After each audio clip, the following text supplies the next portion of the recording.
हाय, मेरा नाम है उपासना और आप देख रहे हैं द लल्लन टॉप का डेली फाइनेंशियल बुलेटिन खर्चा बानी। Brought to you by Punjab national bank, भरोसे का प्रतीक।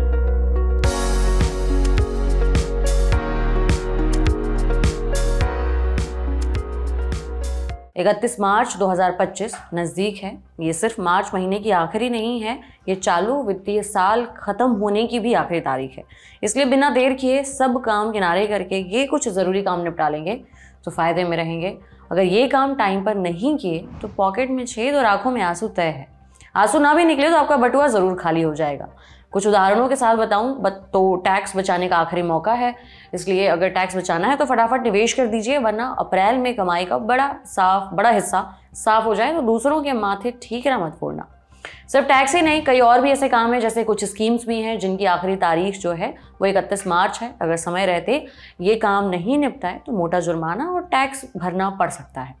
लेकिन बाद में पछताने का क्या ही फायदा। बाद में पछताने पर एक मशहूर कहावत भी तो है कि अब पछताए होत क्या जब चिड़िया चुग गई खेत। तो चलिए जल्दी से उन जरूरी कामों के बारे में जान लेते हैं। टैक्स बचाने के लिए फटाफट करें निवेश। सबसे पहले बात करते हैं टैक्स बचाने के लिए जो ज़रूरी काम है उन्हें निपटाने की।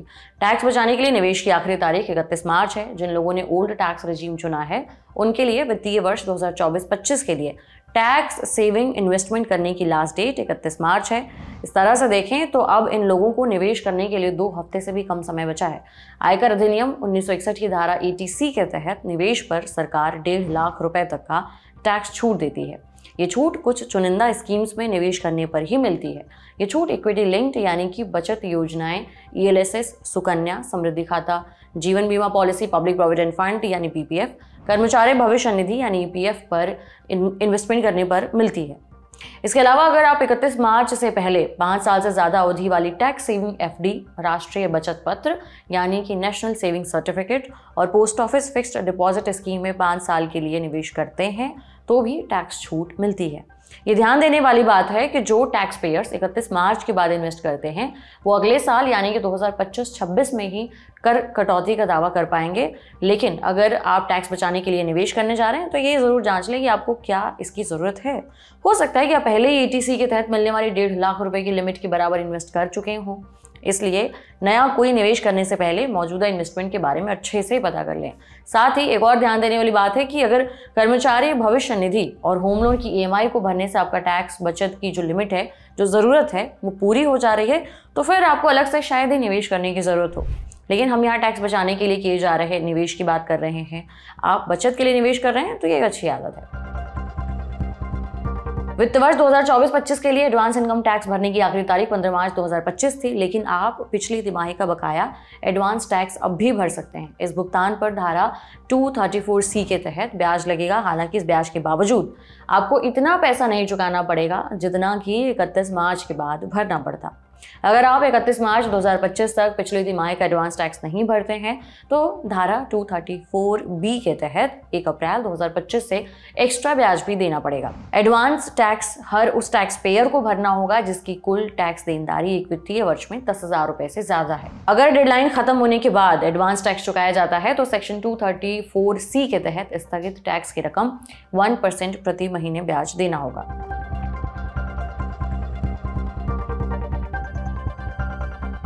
अगर आपने अभी तक अपना वित्तीय वर्ष 2020-21 और से लेकर 2023-24 तक का टैक्स रिटर्न फाइल नहीं किया है तो अभी भी मौका है। पुराने टैक्स रिटर्न फाइल में भी कोई गलती पाई गई है तो उसे अपडेट करने का भी ऑप्शन है। इसके अलावा विदेशी आय और ऐसी आय पर काटे गए या फिर भुगतान किए गए टैक्स का विवरण अपलोड करने की आखिरी तारीख भी 31 मार्च है। टैक्स से जुड़े कौन से ऐसे काम हैं जिन्हें 31 मार्च से पहले निपटाना जरूरी है, इसे और अच्छे से समझने के लिए हमने टैक्स एक्सपर्ट विनोद रावल से बात की। सुनिए। 80C में या मेडिक्लेम, अगर आपको अपना मेडिकल का इंश्योरेंस देना है तो वो आप पे कर दीजिए। आपको NPS में इन्वेस्टमेंट करना है तो उसकी भी लास्ट डेट 31 मार्च है। कोई डोनेशन देना है उसकी भी है। कोई पॉलिटिकल पार्टी को किसी को डोनेशन देने का दिल कर रहा हो, हालांकि नोटिस आए हैं, लोग थोड़ा सा बच रहे हैं उससे और हम भी सलाह देंगे, पर फिर भी किसी का मन हो तो 100% रिबेट मिलता है, उसको भी कर लीजिए। निवेश आपको करना है, अपनी मेडिकल पॉलिसी का प्रीमियम दीजिए, भले ही आपको इनकम टैक्स से छूट लेनी हो या ना लेनी हो। NPS का पेमेंट कर दीजिए। उसके अलावा जरूरी चीज है, व्यापारी के लिए अपनी GST का रिकंसाइल करना है कि अगर कोई इनपुट छुटा हुआ है तो उसको ITC को ले ले। और एक सबसे जरूरी चीज है एमएसएमई में, क्योंकि 45 दिन का रूल है कि अगर आपको 45 दिन में एमएसएमई जिनसे आप माल खरीदते हैं उनको पेमेंट करना होता है, तो वो 31 मार्च की आपकी बैलेंस शीट पे ना आए उससे पहले उन सबको पे कर दीजिए ताकि आपके लिए प्रॉब्लम ना हो। एलयूटी पे कीजिए, ईएसआई पीएफ दीजिए, टीडीएस आपको डिडक्ट करना है वो सब आप काट लीजिए पूरे का पूरा। टीसीएस से रिलेटेड जो आपको है काटना है जो सैलरी पर है, उसके अलावा सैलरी जो आपके यहाँ लोग करते हैं उनको अपना डिक्लेरेशन आपको देना है। 15G 15H फॉर्म अगर आपको देना है बैंक में या कहीं भी तो अपना बिल्कुल 31 मार्च से पहले दे दीजिए। लोअर डिडक्शन सर्टिफिकेट आपको लेना है सरकार से, आप उसको अप्लाई कीजिए। इस तरह से ये बहुत सारी ऐसी चीजें हैं जो आपको 31 मार्च से पहले करनी आपके लिए जरूरी है, क्योंकि कानून ये कहता है कि ये डेट बाउंड है। अगर आप 1 अप्रैल को करेंगे तो आपको छूट नहीं मिलती है।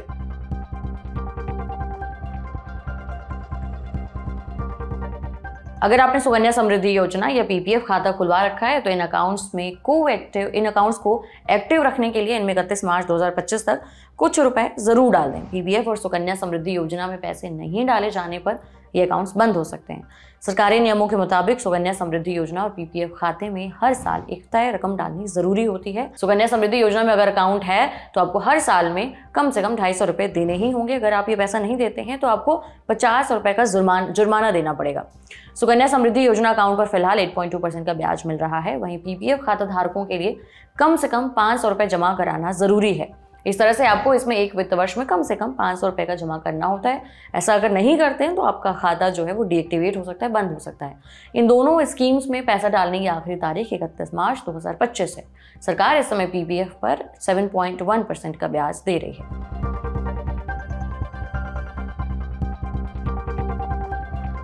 अगर आपने 2024 में नौकरी बदली है तो फॉर्म 12B भरना जरूरी है। ये फॉर्म आपकी नई कंपनी को आपकी पिछली सैलरी और टैक्स कटौती की जानकारी देने में मदद करता है। आपने टैक्स रिकॉर्ड को सही रखने के लिए 31 मार्च तक फॉर्म 12B सबमिट कर दें। इससे आपकी नई कंपनी टैक्स कैलकुलेशन में गलती नहीं करेगी और वाजिब टीडीएस काटेगी।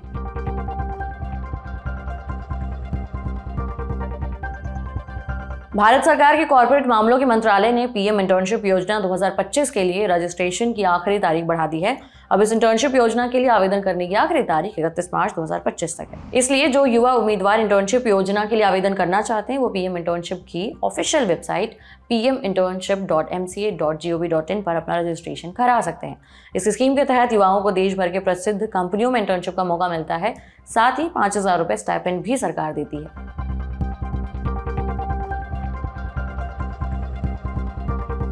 केंद्र सरकार की तरफ से महिलाओं और लड़कियों के लिए चलाई जा रही महिला सम्मान बचत प्रमाण पत्र स्कीम में इन्वेस्टमेंट का आखिरी मौका है। इस स्कीम में 31 मार्च 2025 तक ही इन्वेस्ट किया जा सकेगा, क्योंकि सरकार ने इस योजना में निवेश का समय अभी तक नहीं बढ़ाया है। महिला सम्मान बचत प्रमाण पत्र योजना 31 मार्च 2023 को शुरू की गई थी। इसे 2 साल के लिए लागू किया गया था। जब स्कीम लॉन्च की गई थी तो कहा गया था कि ये स्कीम महिलाओं को आर्थिक रूप से सशक्त बनाएगी। इस योजना में सरकार 2 साल की एफडी पर 7.5% ब्याज देती है। इस स्कीम में निवेश की अधिकतम सीमा 2 लाख रुपए है।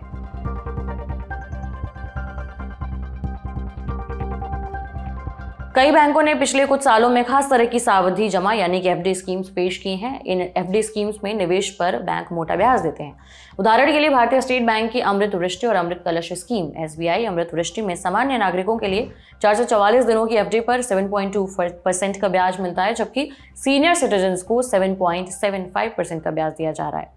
इसी तरह एसबीआई की अमृत कलश स्कीम में सामान्य लोगों को 400 दिन की एफडी कराने पर 7.1% का ब्याज मिलेगा, जबकि सीनियर सिटीजन्स को अभी इसी अवधि की एफडी पर 7.6% का ब्याज दिया जा रहा है। इसके अलावा आईडीबीआई बैंक की उत्सव कॉलेबल एफडी और इंडियन बैंक की आईएनडी सुप्रीम 300 डेज और IND super 400 days FD scheme में भी 31 मार्च तक ही निवेश किया जा सकेगा।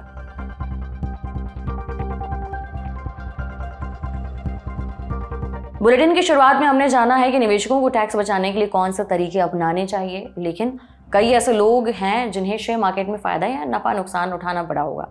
उन्हें 31 मार्च तक कौन सा काम करना चाहिए जिससे टैक्स बचाया जा सके, इसे समझने के लिए भी हमने टैक्स एक्सपर्ट से बात की। सुनिए। मैं एज ए टैक्स एक्सपर्ट एक एडवाइस दे रहा हूं कि एक टैक्स गेन हार्वेस्टिंग या टैक्स लॉस हार्वेस्टिंग, अगर आपको गेन हुआ है तब भी मैं आपको राय दूंगा कि 31 मार्च से पहले 1,25,000 रुपए तक सरकार आपको लॉन्ग टर्म कैपिटल गेन पर छूट देती है, तो आप उतना गेन बुक कर लीजिए, आपको 0 टैक्स लगेगा। वही शेयर अगर आपका मन करता है तो आप दोबारा खरीद लीजिए, अभी भारत में ऐसी कोई रिस्ट्रिक्शन नहीं है, आप दोबारा खरीद सकते हैं। इसी तरह से अगर आपको लॉस हो रहा है, आपको शेयर्स में लगता है मुझे लॉस हो रहा है, तो आप अपना लॉस बुक करके रख लीजिए। अगले 8 साल तक जब आपको शेयर से प्रॉफिट होगा, उन्हीं शेयर से जो आपने दोबारा खरीद लिए, तो ये जो लॉस है ये आपको सेट ऑफ करेगा। तो जो लॉस आज आपका अनरियलाइज्ड आपके यहां पड़ा हुआ है, जो कभी ना कभी रियलाइज होगा ही होगा, तो आप उसको अगर लॉस की शेप में रख लेते हैं तो हम उसके सलाह देते हैं कि आपको 31 मार्च तक अपने डीमैट अकाउंट को अच्छे से खंगालिए। प्रॉफिट है तो प्रॉफिट की तरह से प्लानिंग कर लीजिए। 1,25,000 तक सरकार छूट दे रही है, तो आपको मालूम है 12.5% लॉन्ग टर्म कैपिटल गेन लगता है। तो वो दूसरे में आपको लॉस है तो आप लॉस की तरह से उसको लेकर के रखिए और टैक्स लॉस हार्वेस्टिंग करिए। इसको जो है आपके फायदे का सौदा होगा, लेकिन ये 31 मार्च तक आप कर सकते हैं। आज के बुलेटिन में इतना ही। इसे लिखा था हमारे साथी प्रदीप यादव ने। आप अपनी राय हमें कमेंट बॉक्स में जरूर दें। अगले एपिसोड तक अपना ख्याल रखें और देखते रहिए द लल्लन टॉक। शुक्रिया।